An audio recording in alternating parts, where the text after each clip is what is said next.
Mesdames et messieurs, bonjour et encore une fois, merci d'être avec nous sur Le Grand Likita, le magazine de Mangembo TV. Aujourd'hui, nous continuons notre série spéciale RDC Enjeux et défis. Aujourd'hui, nous sommes en présence des Chevaliers de la Plume. La presse congolaise à Kinshasa est très active. Plusieurs titres sortent chaque jour. On parle au bas mot d'une vingtaine, suivant le tirage, mais nos amis autour de la table représentent trois médias qui nous ont semblé important de réunir pour évoquer les enjeux et les défis de la presse écrite au Congo-Kinshasa. Saint-Théodore Ngangou, bonjour. Vous représentez Digital Congo.net, le journal en ligne de Digital. Jacques Kimpozo Mayala, bonjour. Vous représentez le journal Le Phare, un des plus vieux journaux de Kinshasa, en tout cas depuis la disparition de Lima et Salongo. Monsieur Seke Jean-Pierre, bonjour. Bonjour, monsieur.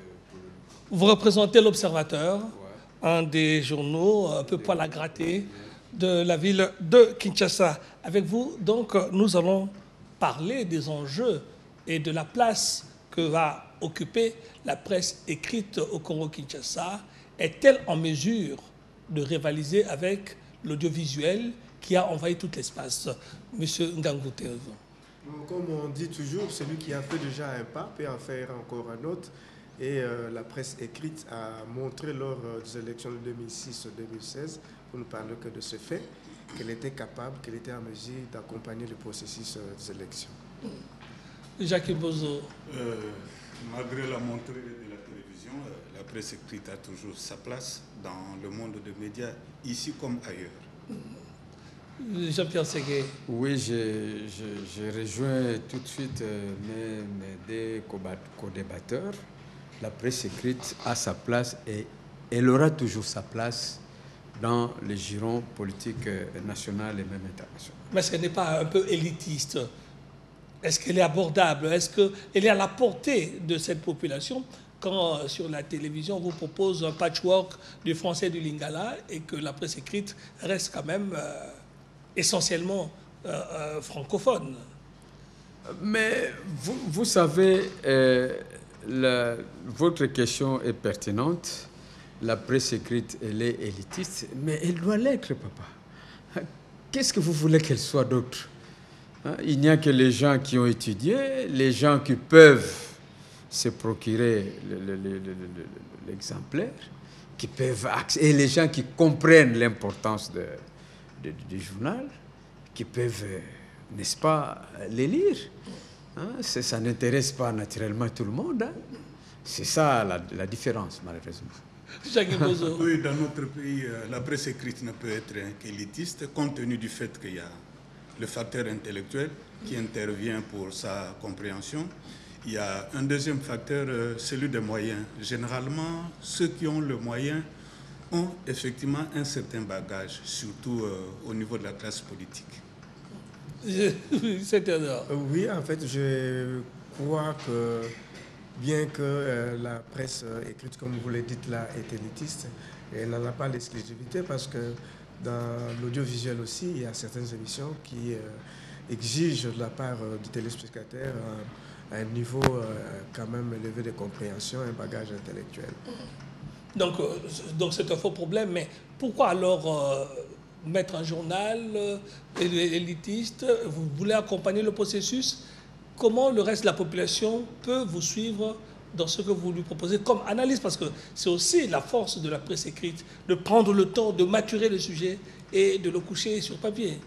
Jacques Bozo. Nous avons d'abord les hommes politiques qui, après avoir pris connaissance de ce que nous publions, font le relais au niveau des masses, au niveau de leurs militants, au niveau de leurs cadres. Il y a aussi ce qu'on appelle à Kinshasa les fameux clubs des parlementaires debout. Oui. Il y a des gens qui n'ont pas les moyens, mais qui se mettent devant un journal, qui lisent, qui comprennent et qui interprètent pour les autres. Et leur message porte au loin. Vous aussi, Oui, c'est tout à fait mon avis. Et le journal, quand il est mis sur le marché, c'est vrai, il n'est pas destiné à tout le monde. Il est destiné à une certaine classe, bien sûr, l'intello naturellement, et ceux qui s'intéressent surtout à la marche du pays, pas seulement à la politique, hein, parce que dans la presse écrite, nous n'avons pas que des sujets politiques. Il y a le sport, il y a la musique, il y a le théâtre. Effectivement, quand nous mettons cela sur le marché, quand vous passez sur les kiosques, vous verrez, ceux qui accèdent à nos informations ne sont pas nécessairement ceux qui achètent. Hein. Il y a ceux qui viennent lire, ils se contentent de grands titres, de la page de couverture, ils s'imprègnent de nouvelles, et puis ceux qui ont le moyen d'acheter, parfois ils se cotisent, ils vont lire dans leur quartier, dans leur maison, et ils répandent la nouvelle à la base. Et moi, je me rappelle, en 2006, j'avais quelqu'un qui exposait même un tableau chez lui. Chaque fois qu'il achetait un journal, oui, il pouvait acheter des titres, le Pontacier, le Phare, l'Observateur. Il l'étalait sur un tableau pendant la période électorale. Et les gens, au lieu d'aller à la Victoire ou à la Poste, à la place de la Poste, ils lisaient là-bas. Ils venaient lire chez lui. Et ils venaient lire du matin au soir. Et cet homme était devenu populaire. Et il a failli même être élu en 2011 ici. Donc ça veut dire qu'il y avait une soif de connaître. Mais qu'est-ce que vous apportez comme information à cette population? Si, c'est mon impression, peut-être elle est rapide, nous avons l'impression que vous vous contentez, dans beaucoup de cas, de relayer le discours officiel ou ce qui sort un peu de recul. Est-ce que je suis pas un peu... Est-ce que je me trompe? Non, je voudrais d'abord rebondir sur ce que les amis ont dit, parce que c'est très important, sur en fait, la possibilité que les gens ont d'avoir accès aux informations qui sont... C'est parlementaire debout. Oui, parce que quand vous prenez maintenant le prix d'un journal aujourd'hui, c'est pratiquement le prix d'une bière. Et les gens, ils préfèrent boire, préfèrent peut-être prendre sa bière que d'aller lire. D'accord. Et heureusement ou malheureusement pour nous de la presse, il y a un phénomène qui se développe à Kinshasa. Il y a des gens qui ont pris l'habitude de faire des photocopies de journaux. De certaines pages. Et c'est qui cause un manque à gagner pour les entreprises de presse, parce que ces gens-là n'ont aucun droit de faire cette photocopie, cette pratique-là. Ils se mettent à distribuer par-ci, par-là, dans des terrasses, dans des bars, etc. etc. Il y a des droits d'auteur. Quand même, par ce moyen-là, il y a des gens qui, n'ayant pas le pouvoir d'achat voulu, peuvent quand même se procurer, avoir accès à l'information par ces canaux-là. Mais ceci dit, est-ce que vous n'êtes pas, comme dit M. Ngangou, la question du droit d'auteur, quelque part, vous ne vous sentez pas lésé? Est-ce que la SOCODA est là? J'ai même pas vu un journaliste membre de cet espace. Est-ce que vous n'avez pas de droit à défendre de ce côté-là? Bon, je reviens un peu sur le besoin du public de savoir, d'être informé. L'avantage de la presse écrite, c'est que celui qui veut s'informer peut lire son journal à 6 h du matin, à 9 h, midi, 13 h, 14 h ou même le lendemain. Tandis que pour la presse audiovisuelle, il y a des rendez-vous fixes. Si vous avez raté un journal à 13 h, à 14 h, 15 h, vous avez très peu de chances de récupérer la même nouvelle 2-3 heures après. Ouais. Pour ce qui est du phénomène de photocopie, effectivement, c'est un manque à gagner terrible pour nous, des médias de la presse écrite, parce que le journal, c'est une affaire commerciale. Nous visons la rentabilité. Et lorsque les gens achètent des photocopies, ça nous préjudicie. D'ailleurs, la loi interdit les photocopies des journaux. En principe, c'est punissable. Malheureusement, les parquets, le ministère public qui devait poursuivre de manière automatique ceux qui commettent ce type d'infractions ne réagissent pas. Il y a, je crois, 5-10 ans, l'association des éditeurs avait sensibilisé les magistrats des parquets, des cours et tribunaux sur le phénomène des photocopies. Malheureusement, de ce côté-là, il n'y a pas eu de relais. Nous, on ne peut pas instrumentaliser des plaintes contre des inconnus. C'est au parquet d'engager des poursuites et d'enquêter.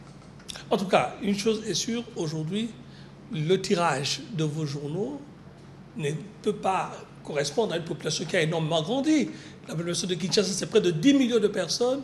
Vos tirages sont-ils à la hauteur pour répondre à ces attentes? Vous parlez d'une élite quand même. J'ai rencontré dans la ville beaucoup de jeunes universitaires. Quel est votre tirage? Est-ce que votre modèle économique n'est-il pas dépassé?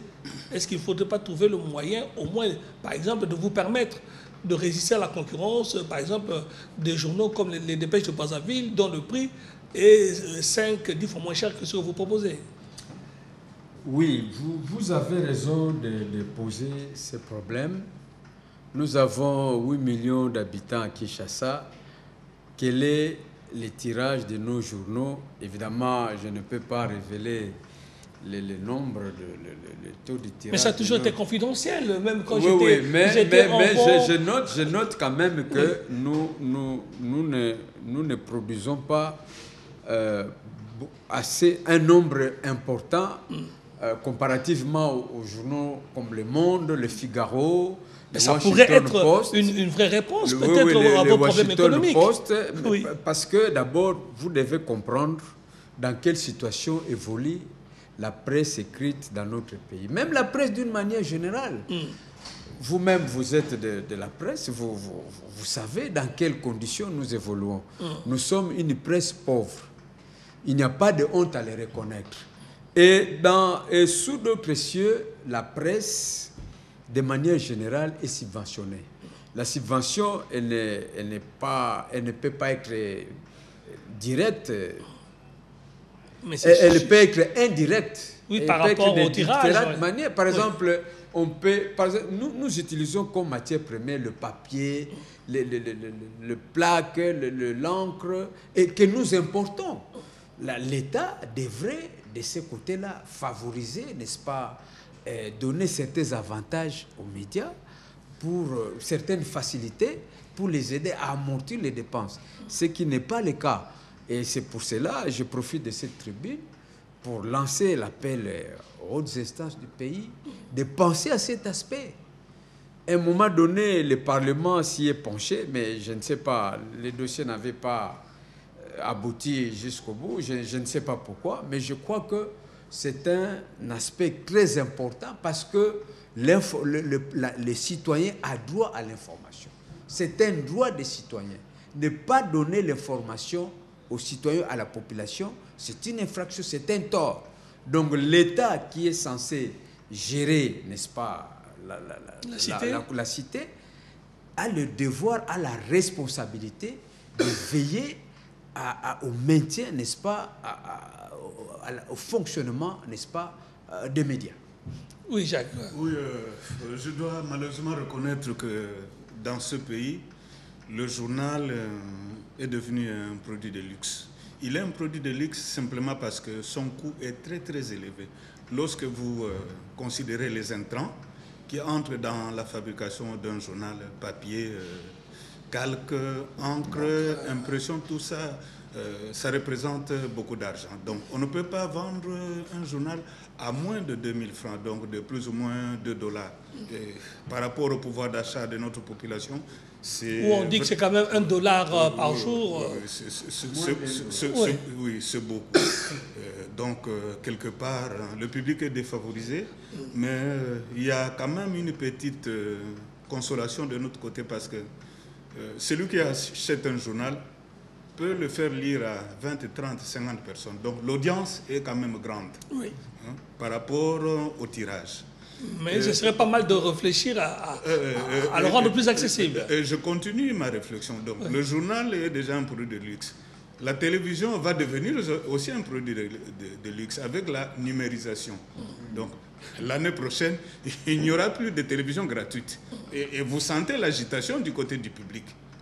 Il faut être dans un bouquet, il faut payer un abonnement mensuel. Et ça va frapper, je crois, beaucoup de téléspectateurs.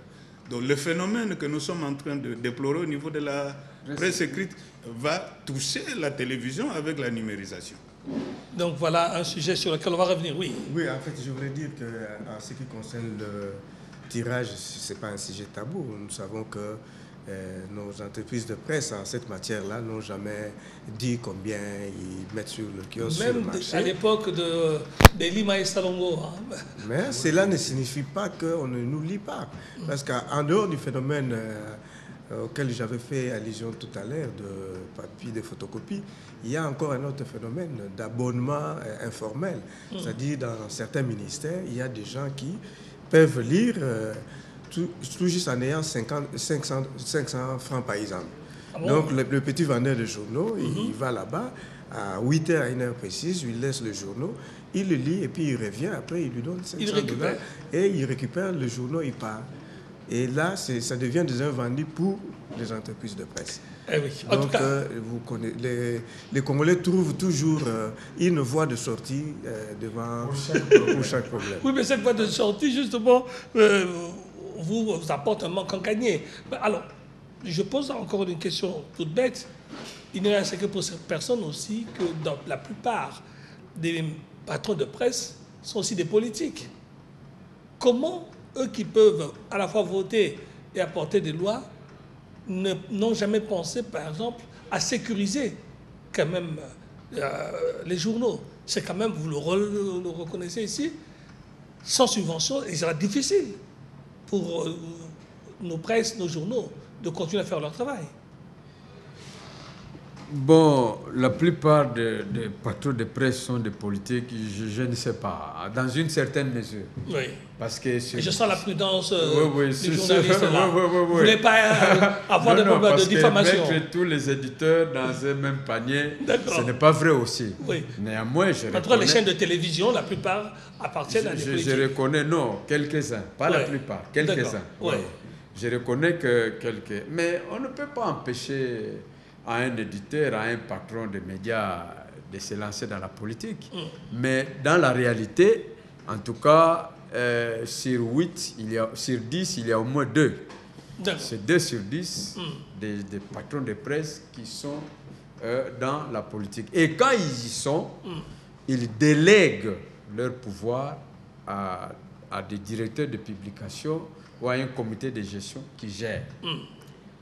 Mais maintenant, la question, c'était encore quoi? La question, c'est de dire comment ils peuvent apporter ce besoin de subvention quand ils sont là-bas à l'Assemblée nationale. Pourquoi ils ne posent pas ce problème? Parce que la seule fois où les médias ont été soutenus, c'est quand, en 2006, avec la Haute Autorité des médias, avec la AM, avec Boutinga qui était là, on a vu les moyens qui ont été donnés aux médias.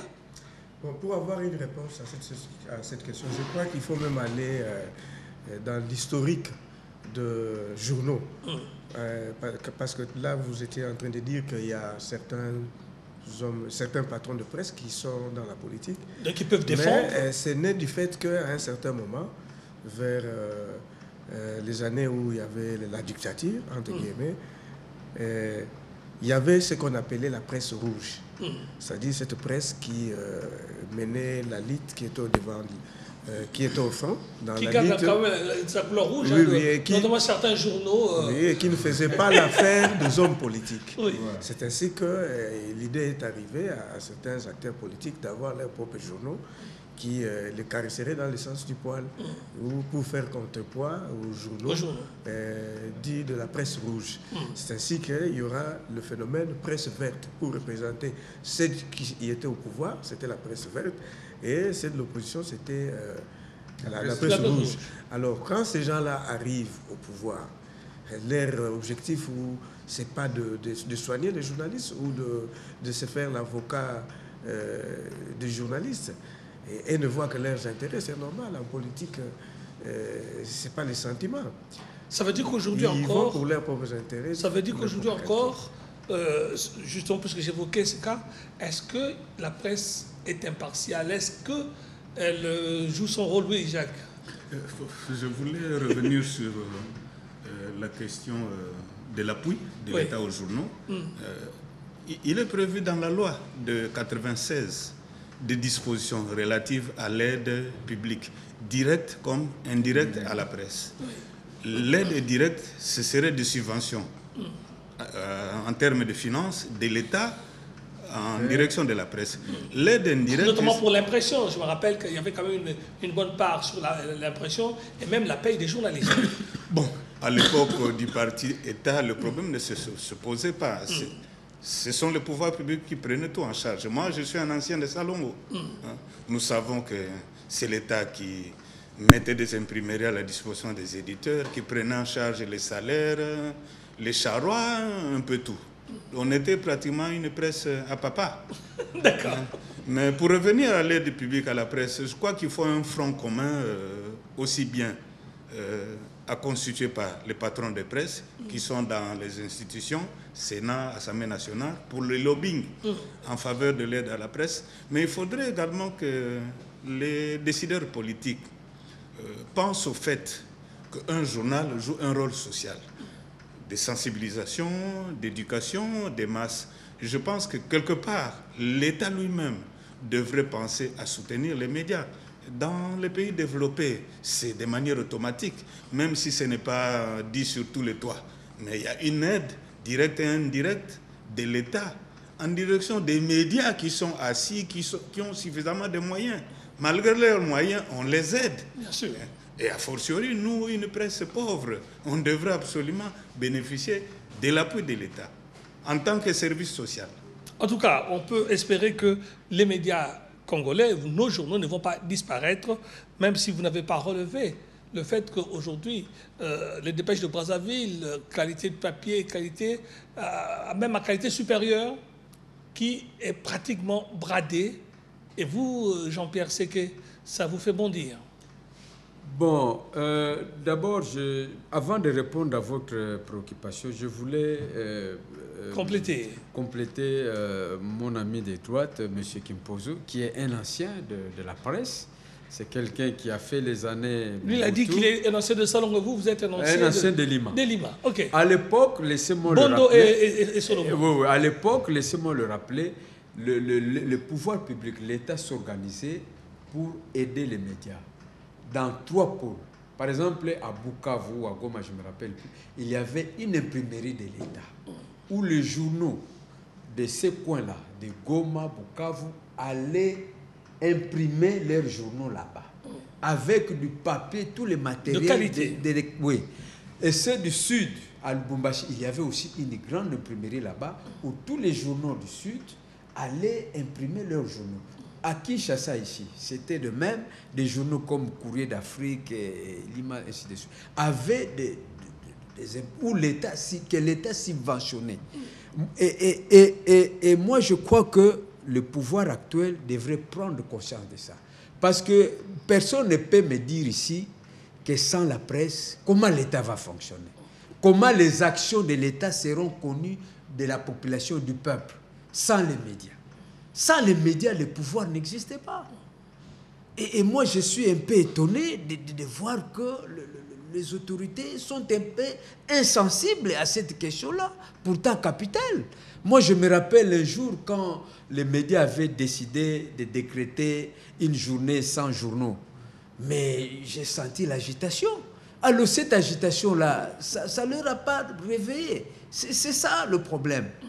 Maintenant, pour revenir à votre... Au coût du journal. Au coût du journal et surtout à la concurrence. À la concurrence. Moi, je crois que ce que la dépêche de Brazzaville fait vraiment pénalise la presse quinoise. Nous savons qui finance le journal La Dépêche de Brazzaville. Il vend le journal à 200 francs.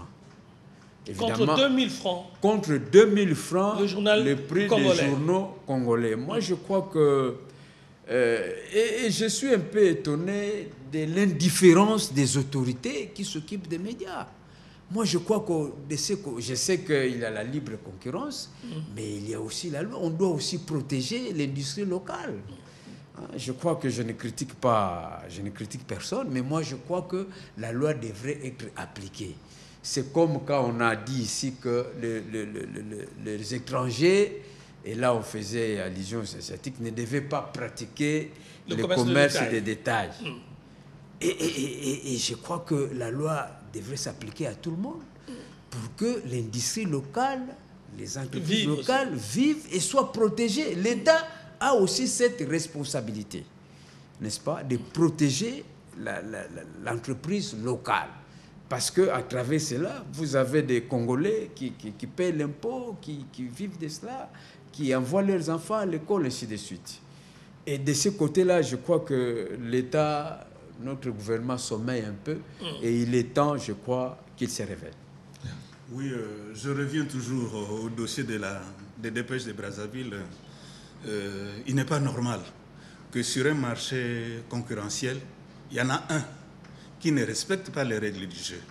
Au niveau de l'association des éditeurs de journaux, les prix sont fixés de manière uniforme. Donc un journal se vend à 2000 francs. C'est tout le monde qui doit se battre pour vendre le numéro à 2000 francs. Mais lorsqu'il y a un concurrent qui présente un produit au rabais, à 200 francs, ça fait problème. Je prends l'exemple des brasseurs. Je ne cite aucune brasserie. Bien sûr. Pour ne pas faire de la pub. Non, normalement, on sait qu'on compare toujours le prix le prix de la bière. À quantité égale, qualité égale, c'est le même prix. Oui. Chacun fait son marketing pour faire passer le produit auprès du public. Mais ça devrait être la même chose dans le monde des journaux. Nous sommes sur un marché commercial. Que les autorités se réveillent, qu'elles voient le préjudice que les dépêches de Brazzaville causent à la presse écrite quinoise. En tout cas, on note cette question. Merci. En tout cas, les enjeux sont énormes pour cette presse, mais parlons de ces défis. Nous avons évoqué 2016 qui sera l'aboutissement d'un processus électoral qui devrait démarrer cette année, en 2015. Bon, beaucoup de choses sont encore à mettre en place, mais la presse, elle, la population regarde vers vous.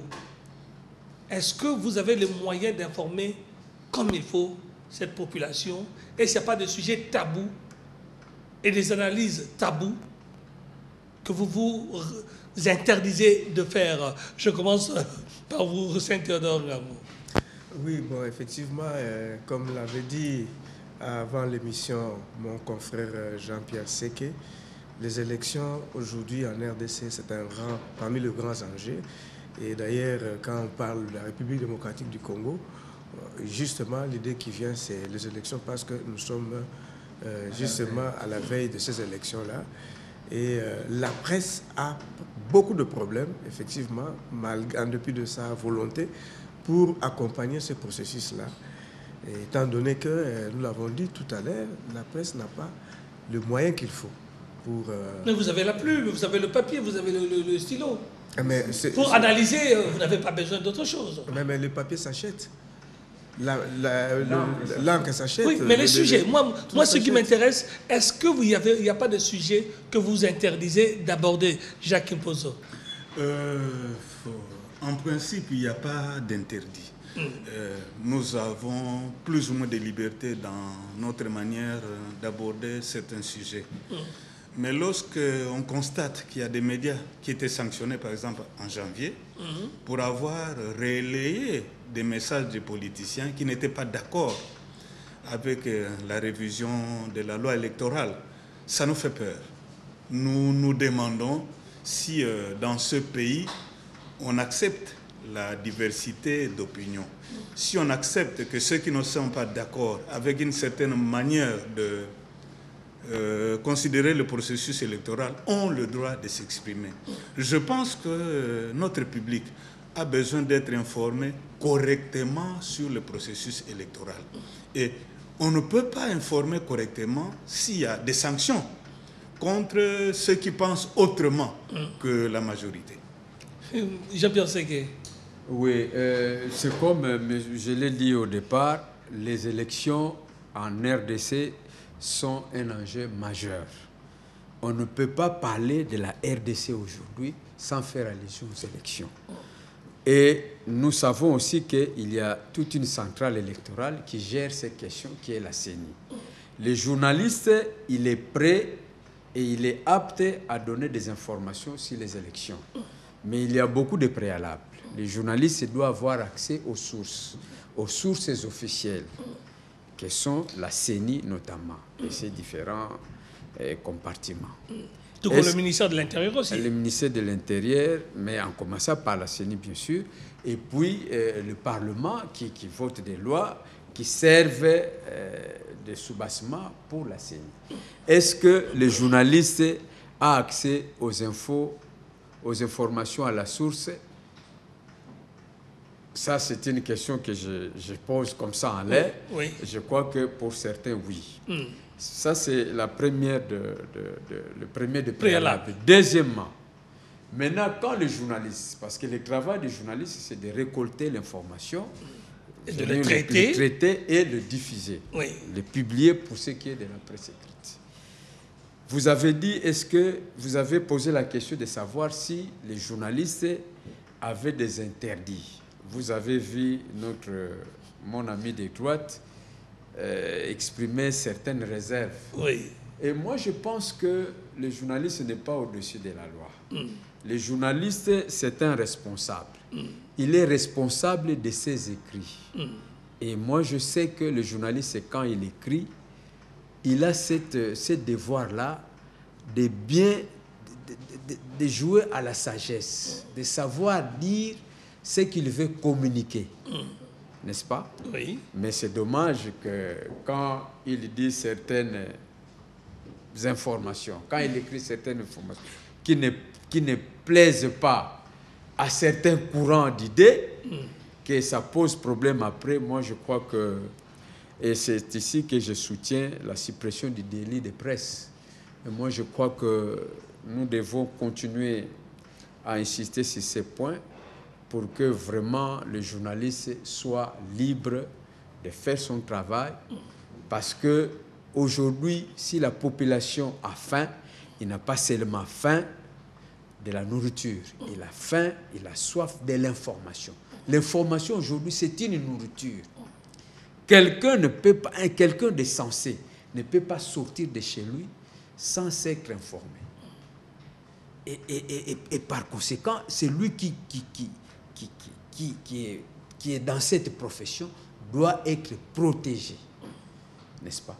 C'est le message. C'est une grande préoccupation, oui, je constate, pour les journalistes et les médias. Alors finalement, vous devenez une presse qui relaie l'information? Avez-vous encore cette hauteur que peut prendre l'éditorialiste? Par exemple, Jacques Pozo, quand vous faites votre éditorial, vous permettez quand même des analyses, vous permettez certaines choses. Est-ce qu'aujourd'hui, on peut supprimer l'éditorialiste de nos journaux? Non. Mais un journal, c'est une œuvre collective. Oui. Lorsqu'on se retrouve devant un journal, certains croient que le journaliste prend l'initiative, lui tout seul, il écrit et il sort le papier. Non, il y a tout un processus pour la fabrication, la réalisation d'une édition. Ça part de ce que nous appelons la conférence des rédactions. Au cours de la conférence des rédactions, nous débattons. Les débats sont parfois houleux.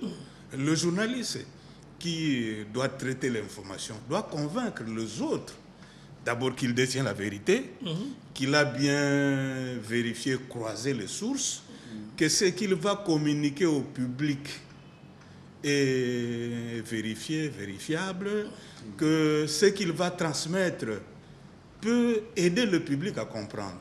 Lorsqu'il y a des faits qui se présentent devant le journaliste. Mais c'est au journaliste d'expliquer, de vulgariser au profit de l'opinion. Ce travail-là se fait de manière collective. Bon, nous avons des règles du jeu que nous appelons la déontologie et l'éthique. Mais ces règles du jeu-là sont très très strictes. On nous demande de dire la vérité, de ne pas porter des accusations gratuites, d'éviter les injures, d'éviter de diffuser des messages de haine. Mais quand nous voulons traiter une information, écrire un éditorial, nous tenons compte de tout ça. Donc ça veut dire que vous jouez le jeu et vous avez l'impression qu'en face, le jeu n'est pas compris. Le CESAC, le CESAC ne vous aide pas là-dessus? Par exemple, c'est intéressant quand aujourd'hui, on a un conseil supérieur de l'audiovisuel. Mon frère venait de le rappeler tout à l'heure qu'il y a des journaux qui sont suspendus pendant quelque temps et qui n'ont jamais réapparu, dont on ne parle plus. Je ne voudrais pas citer leur nom. Et quand vous voyez ça, en ajoutant aussi le fait qu'il n'y a pas longtemps, un confrère a fait pratiquement 6 mois ou pas plus en prison. 11 mois. 11 mois et qui vient de sortir.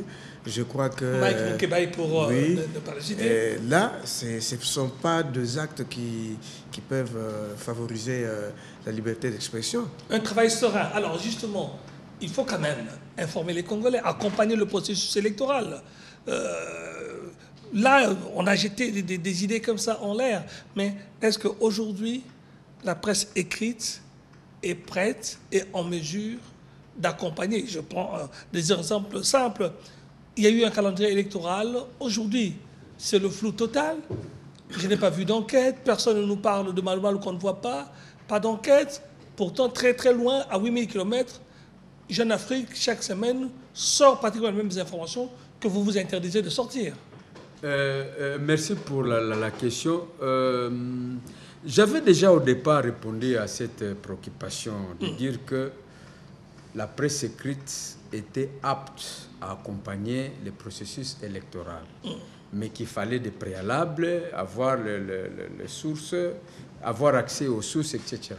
Mais maintenant, vous avez soulevé le problème des calendriers électoraux qui vous paraît confus, c'est ça? Oui, parce que c'est ça, c'est la grande information. C'est-à-dire que le journaliste n'a pas seulement pour rôle de relayer l'information. Il a aussi le rôle d'analyser, pour ne pas dire critiquer.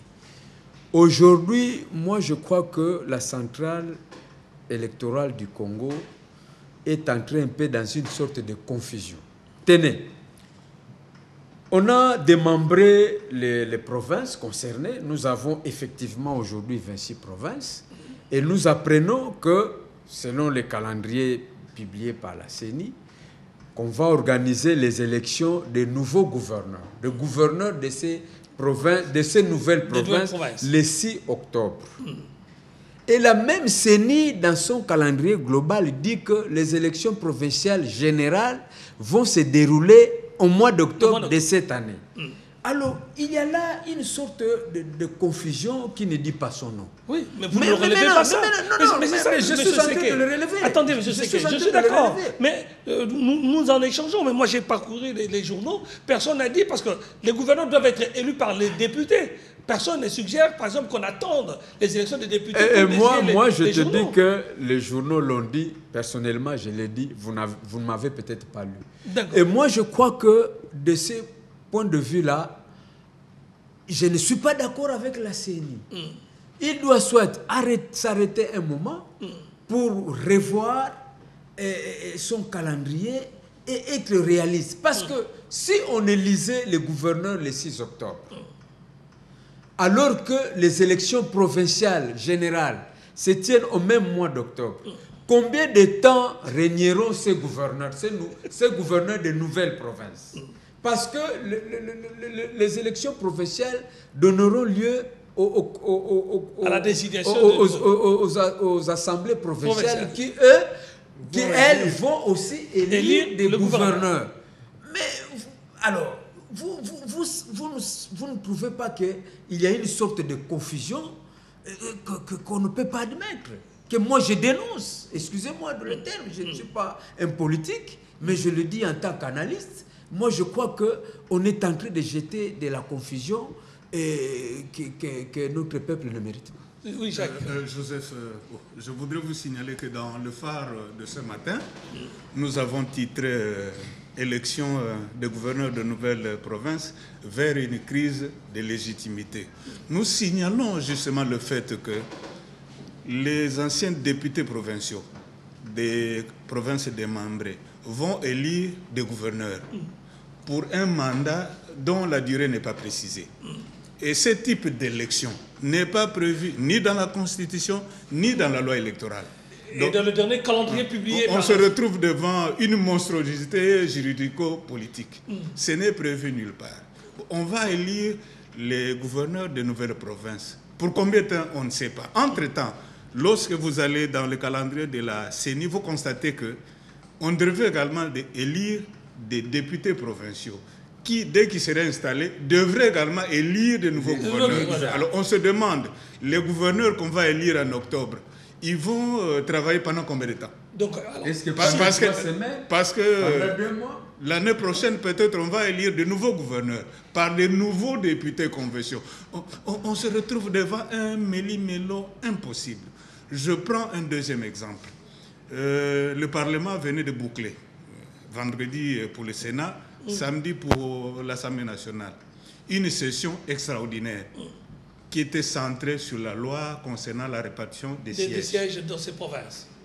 Et hier, nous avons reçu un texto. Le texto était expédié aux sénateurs. Un texto qui a annoncé une nouvelle session extraordinaire du Sénat. Oui. Mais pour le 10 août. Au niveau du Sénat, il y a un rapporteur, il y a un président. Mais quelqu'un aurait dû prendre le courage pour informer les sénateurs ou les médias qu'il y a une nouvelle session extraordinaire en route. Donc, nous avons pris l'information à travers un texto du protocole du Sénat. Ce n'est pas normal.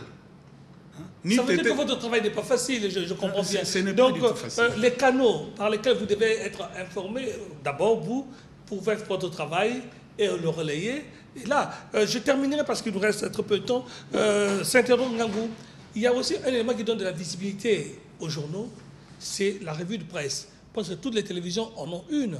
Mais souvent, ce n'est pas justement les grands titres comme le vôtre qui sont mis en avant.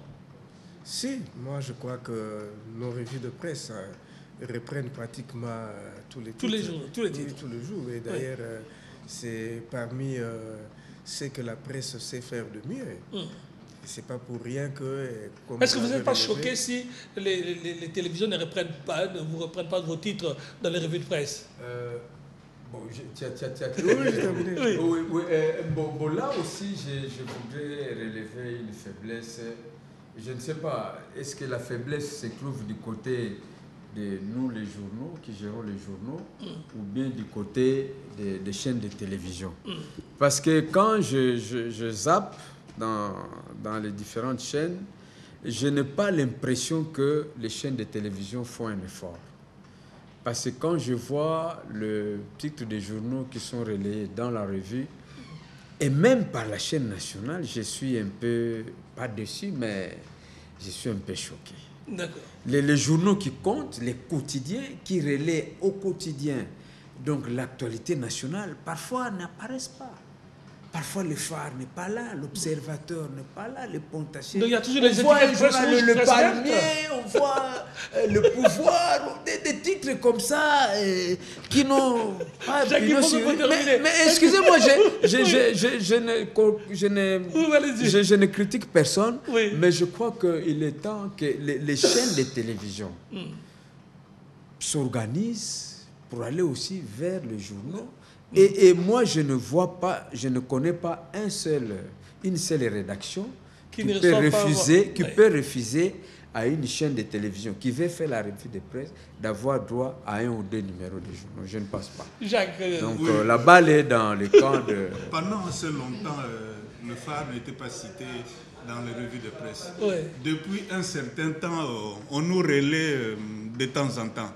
Mais ma déception, c'est que quand on donne les titres de la revue de presse, au lieu d'un titre politique, on va chercher un petit fait divers ou un article concernant les miettes judiciaires.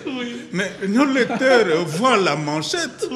Le titre de la manchette n'est pas commenté dans les revues de presse. Je ne sais pas pourquoi. En tout cas, voilà, donc on pourrait encore continuer longtemps cet échange, mais je reprendrai les termes de notre ami Saint-Héron Ngangou. J'espère qu'on n'en est pas revenu à la presse rouge et presse verte, mais en tout cas, les journalistes de la presse congolaise aimeraient pouvoir travailler de façon sereine et surtout ne pas avoir l'impression que cette loi, cette fameuse loi de 96 dont vous demandez l'abrogation est une arme qui est pointée sur leur tempe et qui les empêche de travailler sereinement. Merci en tout cas à vous, Jacques Kimpozo Mayala, le phare, Saint-Héron Ngangou, Digital Congonet, et Jean-Pierre Seke de l'Observateur. Merci d'avoir échangé avec nous sur les médias congolais. C'est nous qui vous remercions, monsieur. Au revoir et à bientôt. Merci.